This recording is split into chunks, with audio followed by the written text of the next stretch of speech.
2021년 독서 연말정산 에세이 분야 올해의 책을 꼽아봅니다. 안녕하세요. 하루입니다. 독서 연말정산 소설편에 이어 에세이 편을 시작합니다. 지난번과 마찬가지로 토너먼트 방식으로 진행할 예정이에요. 2021년에는 유독 재미있는 비문학 책들이 많이 나왔던 것 같아요. 그래서 에세이 책뿐만 아니라 사회학 도서나 그래픽 노블처럼 기타 비문학에 속하는 책들 중에서도 특별히 기억에 남는 책들을 함께 후보에 넣었습니다. 에세이, 비문학 분야라고 부르면 될까요? 독서 기록을 다시 보면서 에세이 비문학 분야에서 기억에 남는 책을 추려보니 28권의 후보가 나왔어요. 사실 모두 다시 읽고 싶은 좋은 책이에요. 토너먼트 방식으로 진행하다 보면 아주 약간의 차이로 좋아요를 누리게 되는데요. 굳이 따지자면 49대 51 정도로 마음이 살짝 기울어서 선택한다는 걸 기억해 주세요. 두 편의 작품이 맞붙었을 때 선택하는 기준도 소설편과 같아요. 위로와 공감의 정도, 영감과 자극의 정도, 다시 읽을 마음이 있는지.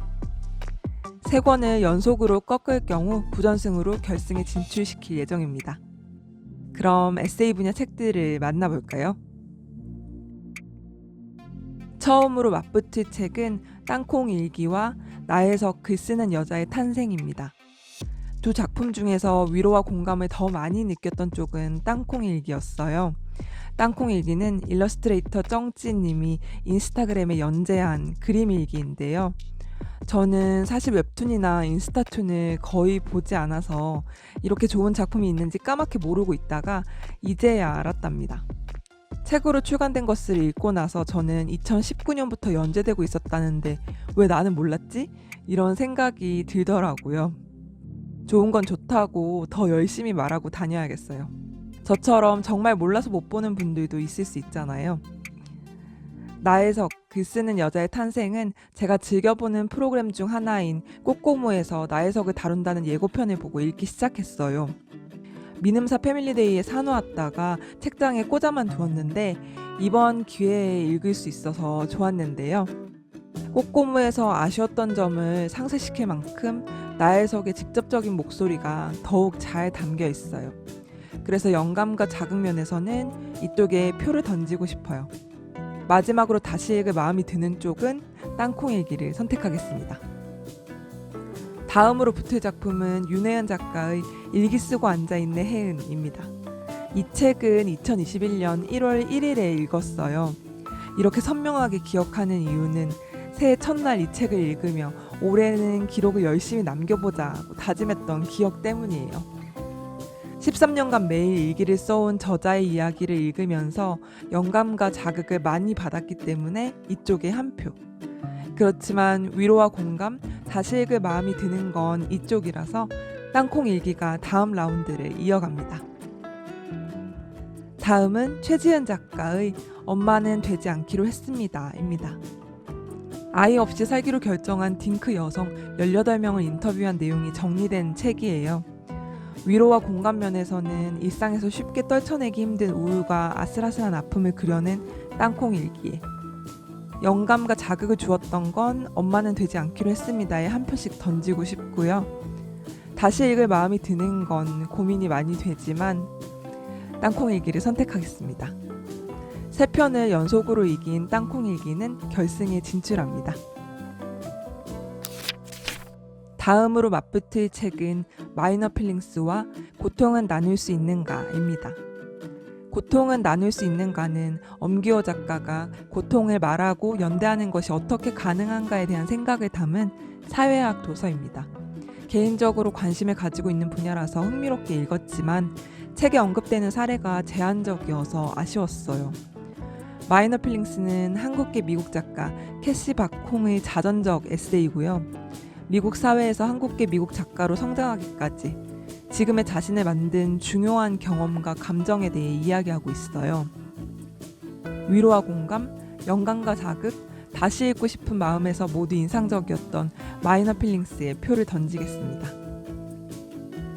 다음은 에마 미첼의 야생의 위로가 나왔네요. 반평생 우울증을 알아온 저자가 야생에서 위로를 받으며 계절을 지나가는 이야기를 읽으면서 저도 위로와 공감을 느꼈어요. 그렇지만 마이너한 감정을 자세히 들여다볼 영감과 자극을 준 것은 마이너 필링스였고요. 다시 읽고 싶은 것도 이쪽이라서 야생의 위로를 꺾고 다음 라운드로 넘어갑니다. 다음은 황정은 작가의 에세이집 일기가 나왔네요. 솔직하면서도 깊은 질문과 생각할 거리를 던져주는 일기도 참 좋아서 고민이 돼요. 위로와 공감이 더 많이 되었던 것은 아무래도 한국 사회에서 살아가는 현재를 적어내려간 일기 쪽에 한 표를 던집니다. 영감과 자극 면에서는 여전히 마이너 필링스가 인상적이었어요. 다시 읽을 마음이 드는 건 고민이 되는데요. 아직까지 내용이 머릿속에 남아있는 마이너 필링스를 선택할게요. 그러면 세 권을 꺾은 마이너 필링스가 결승으로 진출합니다. 다음은 나의 사유재산과 살림비용입니다. 두 권 다 그리 길지 않고 작은 책이에요. 위로와 공감이 더 많이 되었던 건 살림비용이었고요. 영감과 자극을 더 많이 느낀 건 나의 사유재산이었어요. 이 책은 비교적 짧은 길이의 산문이 여러 편 묶여 있는데 짧지만 읽는 이에게 자꾸만 생각을 불러일으키는 글이 많았어요. 다시 읽을 마음이 드는 건 굳이 비교를 하자면 살림비용을 선택할게요. 다음은 어린이라는 세계가 나왔네요. 김소영 작가님의 책은 어리고 미완의 존재로 여겨지던 어린이를 어떻게 바라보고 함께 성장해야 할지 방향을 제시해 주어서 화제가 됐었죠. 책을 읽으면서 뭔가 새로운 세계를 배운다는 느낌은 들었지만 위로와 공감, 영감과 자극 면에서 살림비용이 조금 더 인상적이었어요. 다시 읽을 책을 고르라면 고민이 되는데요. 앞선 두 가지 면에서 표를 받은 살림비용을 선택할게요. 다음은 록산게이의 헝거가 나왔네요. 위로와 공감은 살림비용 쪽이지만 더 강렬한 영감과 자극을 남긴 건 헝거였어요. 정확하게는 헝거, 몸과 허기에 관한 고백이라는 제목을 지닌 이 책에서 저자는 자신의 몸이 변하게 된 계기를 중심으로 이전과 이후의 세계에서 몸을 어떻게 인식하게 되었는지, 그리고 몸의 변화를 통해 어떤 경험을 해야 했는지 이야기해요. 헝거와 살림비용 모두 작가의 자전적 이야기를 진솔하게 담아서 그만큼 진한 여운을 남기는 책인데요. 개인적으로 몸에 대한 이야기가 더 많이, 더 다양하게 나오기를 바라서 헝거를 선택하겠습니다. 다음은 에밀리 파인 작가의 내가 말하지 못한 모든 것이라는 책이에요. 에밀리 파인은 더블린 대학교에서 문화와 기억에 관해 연구하는 교육자이자 학자인데요. 자신의 가장 내밀한 이야기를 이 책에 담았어요. 헝거의 이야기가 강렬하고 어떤 면에서는 지나치게 세다고 느껴진다면 이 책의 이야기는 정말 공감 가는 것들이 많았어요. 그래서 위로와 공감은 여기 한 표를 던집니다. 영감과 자극은 두 책이 비슷한 것 같아요. 다시 읽고 싶은 책을 둘 중에 고르라면 조금 더 저에게 가깝게 느껴졌던 내가 말하지 못한 모든 것을 선택하겠습니다. 다음은 조금 불편한 용서가 나왔네요. 독서노트에 기록한 페이지를 소개하면서 책 내용도 소개한 적이 있는 책인데요. 둘 중에서 위로와 공감을 더 많이 느낀 것은 내가 말하지 못한 모든 것이었어요. 영감과 자극, 다시 읽고 싶은 마음이 드는 건 사실 두 권이 비슷한 것 같은데 조금 더 최근에 읽어서 기억에 생생하게 남아있는 내가 말하지 못한 것을 선택할게요. 다음은 버지니아 울프의 정원입니다. 이 책 역시 따로 리뷰한 적이 있어서 넘어갈게요. 위로와 공감은 내가 말하지 못한 모든 것에, 영감과 자극을 주었던 것은 제가 식물에 관심을 가지고 주변의 나무를 관찰하게 만들었던 버지니아 울프의 정원에 한 표를 던집니다. 마지막으로 다시 읽고 싶은 책을 고르라면 이쪽을 선택할게요. 이 책을 읽을 당시에는 다른 책과 비교할 일이 없었기 때문에 그냥 좋다, 인상적이다 이렇게 생각하고 넘어갔었어요. 그런데 이렇게 판을 깔아놓고 다른 책을 읽었을 때 제가 느낀 점과 비교해보니 하면 할수록 더 좋았다는 생각이 듭니다. 신기해요. 연달아 3권을 꺾은 이 책도 결승으로 진출합니다. 다음은 나는 내가 싫고 좋고 이상하고와 고요한 순간들이 나왔습니다. 이 책은 큐레이션 북으로도 소개해드렸고 따로 리뷰 영상을 남길 만큼 좋았던 책이라 위로와 공감 면에서 한 표를 던질게요. 고요한 순간들은 티 블렌더인 저자의 에세이를 묶은 책인데요. 이 책을 읽으면서 차를 마시기 시작했어요. 매일 커피를 마시다가 차라는 세계를 알려준 책이라서 영감과 자극 면에서는 이 책에 한 표를 던지겠습니다. 다시 읽는다면 나는 내가 싫고 좋고 이상하고를 선택할게요. 다음은 박민정 작가의 산문집 잊지 않음입니다. 사실 둘 다 제가 좋아하는 작가의 산문집이라 어느 한쪽을 고르는 것이 쉽지 않네요. 고민 끝에 조금 더 본인의 이야기에 집중한 나는 내가 싫고 좋고 이상하고를 선택하겠습니다. 다음은 프리다 칼로가 나왔어요. 미메시스라는 출판사에서 나온 그래픽 노블 시리즈예요. 프리다 칼로의 삶에 관해 어렵지 않게 접근할 수 있었고 그래픽 노블이다 보니 생생한 이미지로 전달되어서 좋았어요. 찾아보니 미메시스는 열린 책들의 자회사로 예술 전문 서적을 다룬다고 합니다. 영감과 자극 면에서는 프리다 칼로를 선택하지만 나머지 두 분야에서는 나는 내가 싫고 좋고 이상하고를 선택해서 이 책이 결승으로 진출합니다. 다음으로 맞붙을 책은 노마드랜드와 우리는 서로에게 아름답고 잔인하지가 나왔네요. 강지혜 시인과 이영주 시인이 주고받은 편지를 묶은 우리는 서로에게 아름답고 잔인하지는 위로해주고 싶은 부분도 공감 가는 부분도 많았어요. 그래서 이 책에 한 표를 던지고요. 영감과 자극 면에서 미국 사회의 새로운 면을 알게 해준 노마드랜드에 한 표를 던집니다. 둘 중에서 다시 읽고 싶은 책을 꼽자면 더 오래 사유를 하게 만들었던 노마드랜드를 선택할게요. 다음은 리베카 솔닛의 걷기의 인문학이 나왔습니다. 리베카 솔닛은 빨리 페이지를 넘길 수 없는 글을 쓰는 작가라고 생각해요. 이 책도 거대한 제목만큼 담겨있는 내용이 많아서 한 번에 한 장씩 끊어서 읽었는데요. 2021년에 완독해서 가장 보람 있는 에세이 책 중에 하나예요.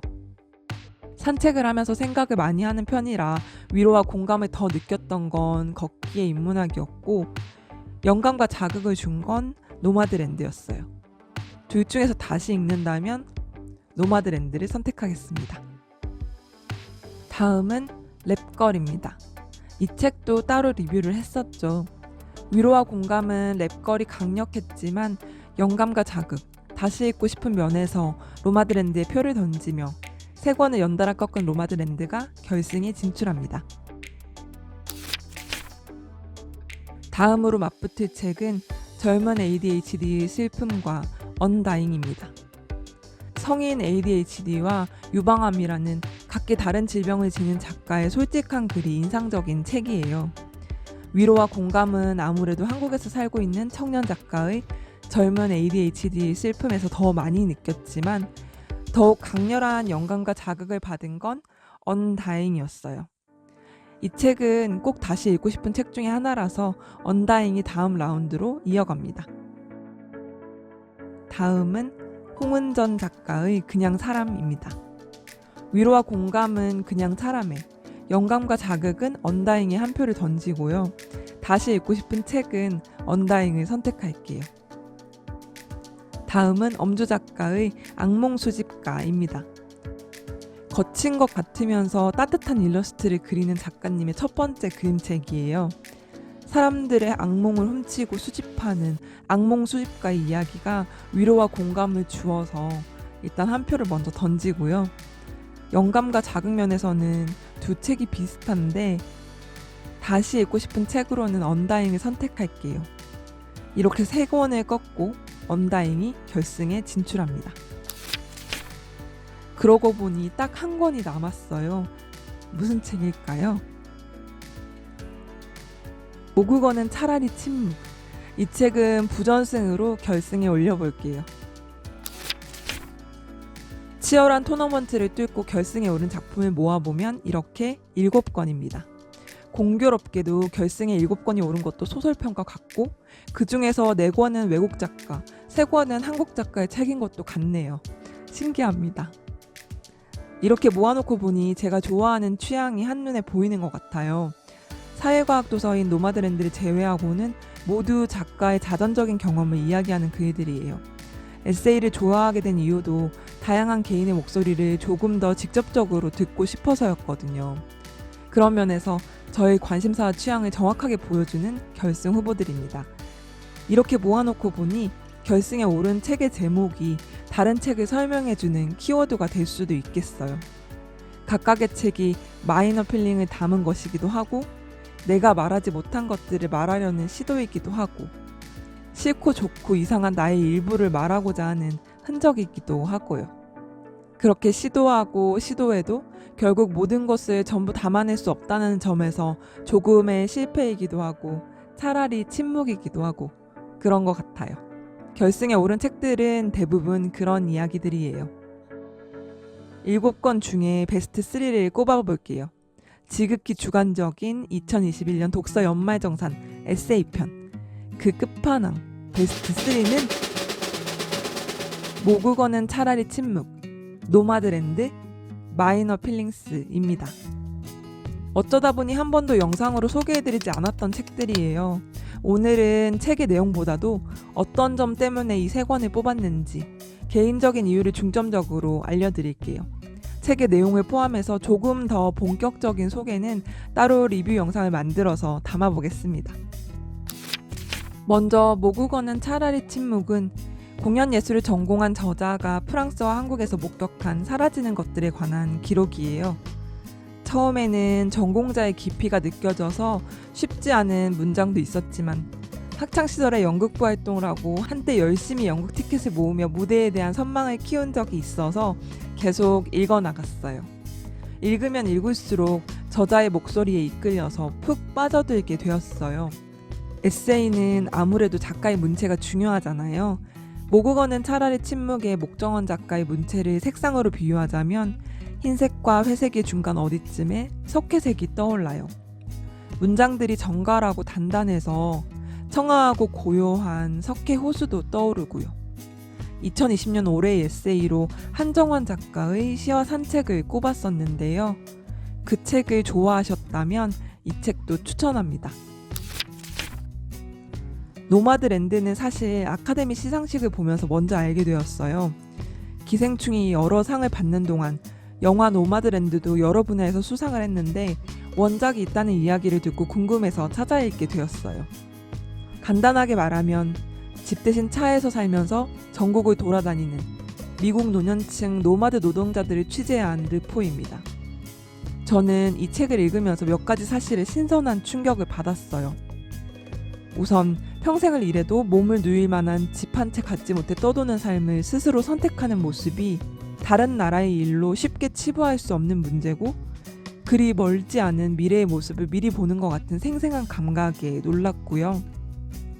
두 번째로는 책을 쓴 작가가 미국 사회에서 가장 취약한 계층의 삶을 집요하게 취재한 결과를 부정적으로만 적어내려가지 않았다는 의외성에 놀랐어요. 글쓴이가 미리 결론을 내리고 현실의 안타까움을 부각하면서 독자의 분노를 이끌어내는 방식이 아니라 그들이 의미를 부여한 대로 그들의 삶에 전달하려는 노력이 느껴졌어요. 그래서 집은 무엇인지, 삶의 방향은 어떻게 흘러가야 하는지 읽는 이가 계속 고민하게끔 만든 점이 좋았어요. 마지막으로 마이너 필링스는 미국 사회에서 아시아인으로 살아남기 위한 작가의 이야기가 강렬하고 뜨겁게 담겨 있어서 좋았어요. 분노, 질투심, 우울, 경쟁심, 아픔 이런 감정들이 어느 것 하나 사소하지 않고 강렬하게 살아있어요. 색상에 비유하자면 짙은 핏빛에 가까운 붉은색이 떠오르는데요. 원서를 찾아보니 이런 책 표지가 있더라고요. 책을 읽으며 제가 느낀 감정과 비슷한 것 같아요. 감정은 이성에 비해 변덕스럽고 하찮은 것으로 치부되는 경향이 있는데 우리 안에는 버젓이 활활 타오르는 감정이 있고 그것이 왜 생기게 되었는지 앞으로 어떤 이야기에 귀를 기울여야 할지 생각할 수 있는 책이라서 좋았습니다. 토너먼트로 달려본 2021년 올해의 에세이 레이스가 이렇게 끝났네요. 재미있게 보셨나요? 저와 독서 취향이 비슷한 분들에게는 매력적인 작품을 발견하는 기회가, 저와 독서 취향이 다른 분에게는 도전해보고 싶은 책을 발견하는 기회가 되었으면 좋겠어요. 2021년 읽었던 에세이 책 중에서 어떤 책이 가장 인상 깊으셨나요? 영상에 등장하지 않은 책 중에 추천하고 싶은 책이 있다면 댓글에 남겨주세요. 끝까지 시청해주셔서 감사합니다. 그럼 다음에 만나요.